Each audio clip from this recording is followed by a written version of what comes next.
A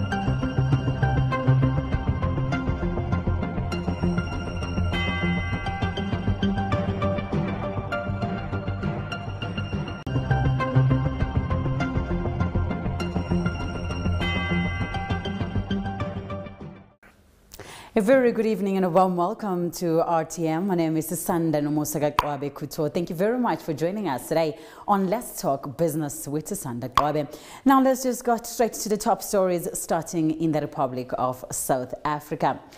Eskom has reduced its tariff hike to 9.5%. Now let's give you the top stories, starting in the Republic of South Africa.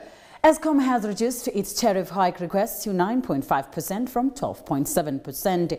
Acting Chief Executive Brian Molefe have reported. Molefe was speaking at the public hearing in Johannesburg held by the National Energy Regulator of South Africa to discuss the latest tariff increase request by power utility. Molefe said the utility had reduced its price hike request to 9.5% from 12.7%, foregoing a 2.51% environmental levy because the National Treasury might not pass it into law in time. Eskom, which is facing its worst power shortages, was granted a 12.7% tariff hike in April, and its latest request is granted will be pricing increasing to a total of more than 22% this year. The tariff hikes will be implemented next year according to the circular issued by National Treasury.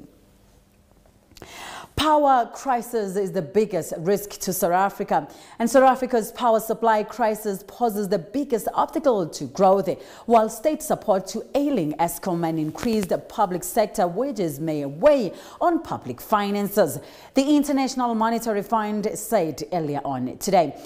The global body singled out delays in easing electricity shortages and to policy and regulatory uncertainties as chief constraints to economic growth in Africa's most developed economy. As electricity crisis has deepened, only a muted recovery of 2% growth is expected in 2015-2016. The IMF said in a report. Treasury said government was addressing the electricity constraint by investing in power infrastructure, in a statement responding to IMF's reports. While in South Africa, employment growth disappoints the SARB. The slow employment growth meant that 1 in 4 people in the labor force remain unemployed.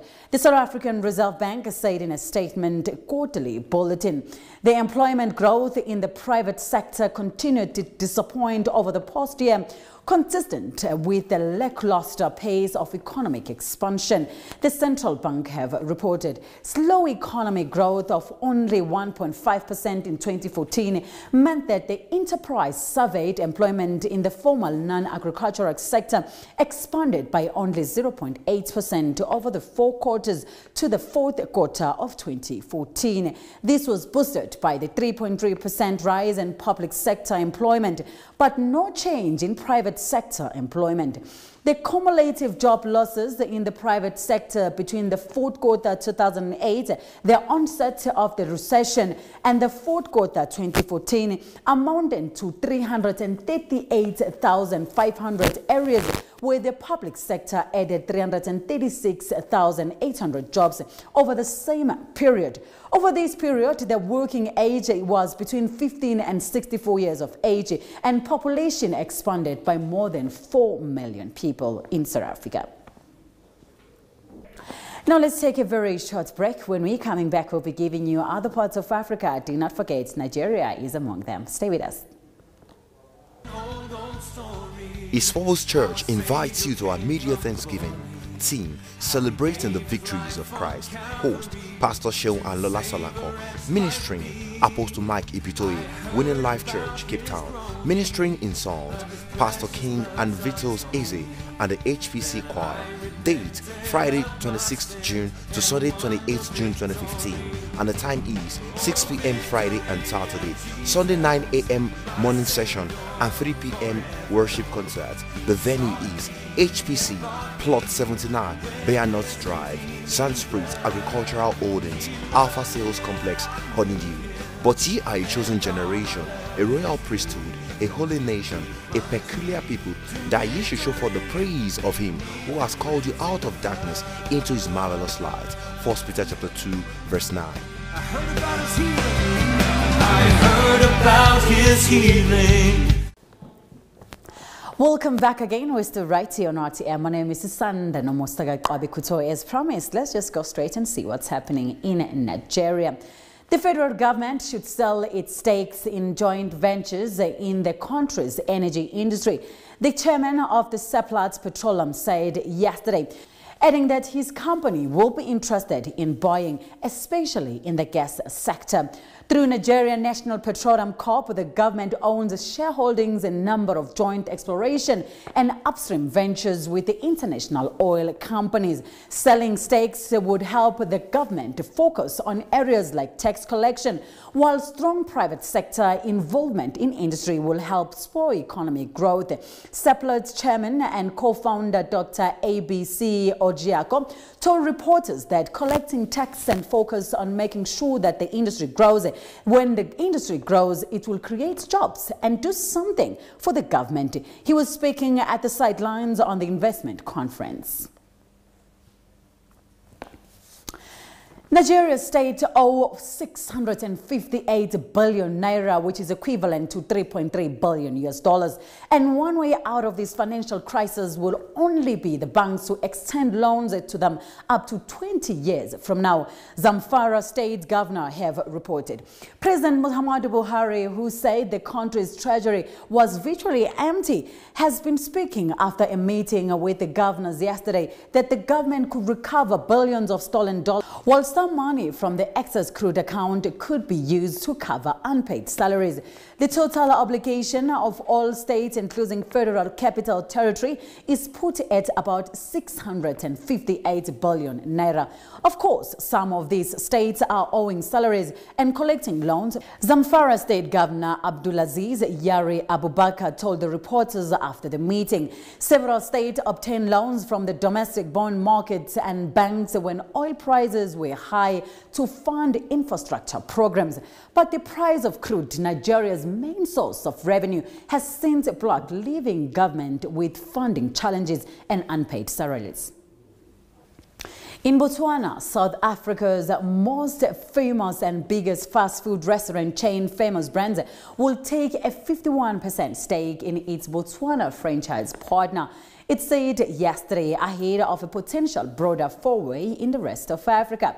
Retained Group of Famous Brands, Botswana's master license partner, runs 28 restaurants that include pizza, burgers and ice cream in the diamond-rich southern African country. Financial details of the deal were not disclosed so far. Famous Brands, which is operating in several African countries such as Nigeria, Zambia and Kenya, makes less than 10% of its 3.3 billion rand, which is equivalent to $271.95 million US in the annual sales in the rest of Africa. When crossing over to Swaziland, the international hotel group Hilton Worldwide has signed a deal with the Swaziland Public Service Pension Fund to build a new 130-room Hilton Garden Inn hotel in Swaziland capital. The hotel group said yesterday Hilton Worldwide, the world's fastest growing hospitality company, announced this deal yesterday. It is always exciting to have an opportunity to bring our brands into the country for the first time, and we are delighted to introducing Hilton Garden Inn to Swaziland, said Patrick Fitzgibbon, Senior Vice President of the Development and Europe and Africa. For Hilton Worldwide, the portfolio, he said, was fast approaching 20,000 rooms in Africa, which is translated into growth for the hotel group in the continent. The new hotel will feature 245 square meters of a dedicated event space with 105 square meters of the pre-function space, as well as the large fitness center and the outdoor swimming pool. Let's take a very short break. When we're coming back, we'll give you other parts of the world, including China. Stay with us. Hi, singles. Ever wondered why it seems you can't get over some heartbreaks, even after you've moved on in love? Ever wondered why you seem tied up to some people, even when you no longer feel attracted to them? Well, join other singles and unearth the realities and challenges of soul ties in a powerful interactive session this July. It's Exhale for Singles with Pastors Jim and Jumoke Bent at 81 Holt Street, Parkmore, Santon, on Wednesday, 1st July by 6 p.m.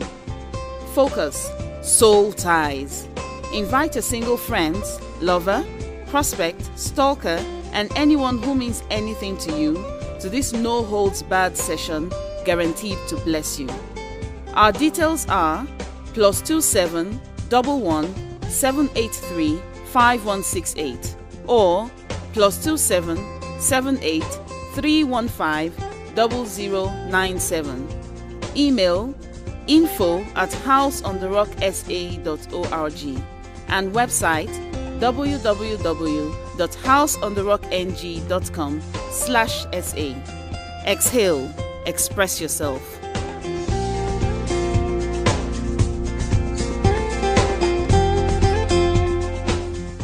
Welcome back again with the right here on RTM. My name is Sanda Nomosagakwabe. Thank you so much for staying with us right here.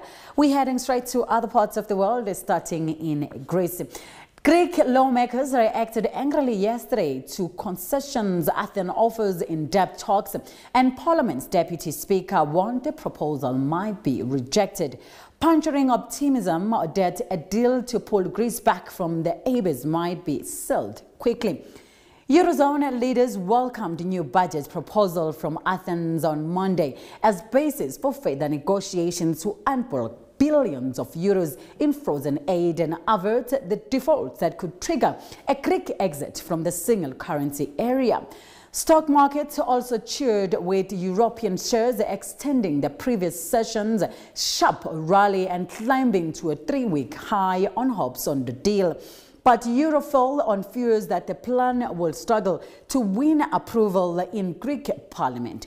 Athens urgently needed money to avoid defaulting on 1.6 billion euro loan repayment due to the IMF next week, Tuesday. In China, China's food safety watchdog has asked 3 milk producers in Shaanxi province to recall infant formula powder. Chinese state media have reported excessive nitrate levels were detected in some powdered milk samples, and products were branded as substandard. Xinhua news agency have reported. The watchdog urged Shaanxi to punish producers found to have broken the laws. The quality of milk producers remain a sensitive topic in China after a deadly tainted milk scandal in 2008. At least 6 children died and some 300,000 fell ill after consuming the milk product contaminated by the melamine at the time. Imported milk became highly prized in China after that scandal. Last but not least, Canadian mobile phone firm BlackBerry has seen its quarterly losses shrink thanks to the higher software revenue.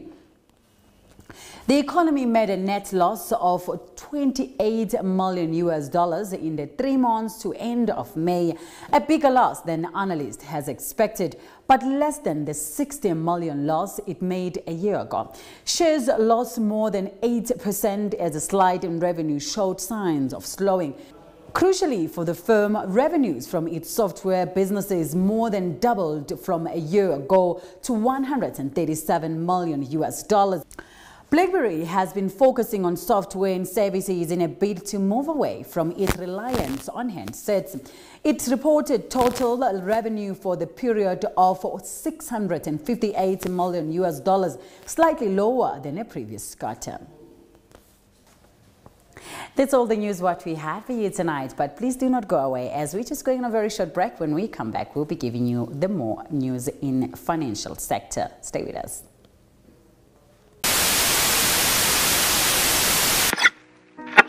And let us not neglect our meeting together, as some people do, but let us encourage one another, especially now that the day of return is drawing nearer. Beloved, are you in Southern Africa and you wish to join the gathering this year of the Redeemed Christian Church of God's National Convention 2015, coming up in August, and don't know how to go about it? Worry no more, for there is a full package to arrange your visa, air tickets and accommodation for affordable price. Worship the Lord your God, and his blessing will be on your food and water, and he shall take away sickness from among you. Stop listening to people's testimony. Let the world hear your testimony this time, because none shall be barren in the land. For more inquiries and bookings, please call the following numbers: Sanda Nomusakuto +2771 1871443, Baba Tokwe Jide +2783 2625 There will be teaching, preaching, and words of blessings from our Daddy in the Lord, Pastor E.A. Adeboye, who will be ministering alongside with other men of God. We serve a living God.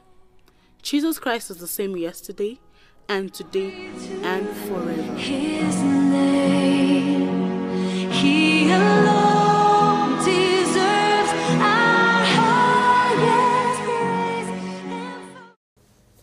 Welcome back again, right here on RTM. My name is Sanda Kuto. Now let's go straight and see what's happening in the financial sector when we see the rand compared to other monies of other countries.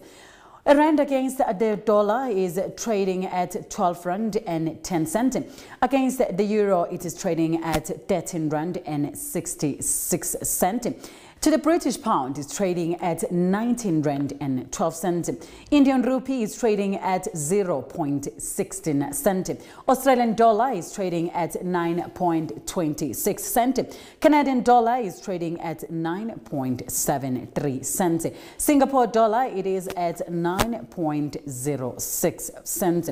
And Swiss franc is trading at 13.08 cents.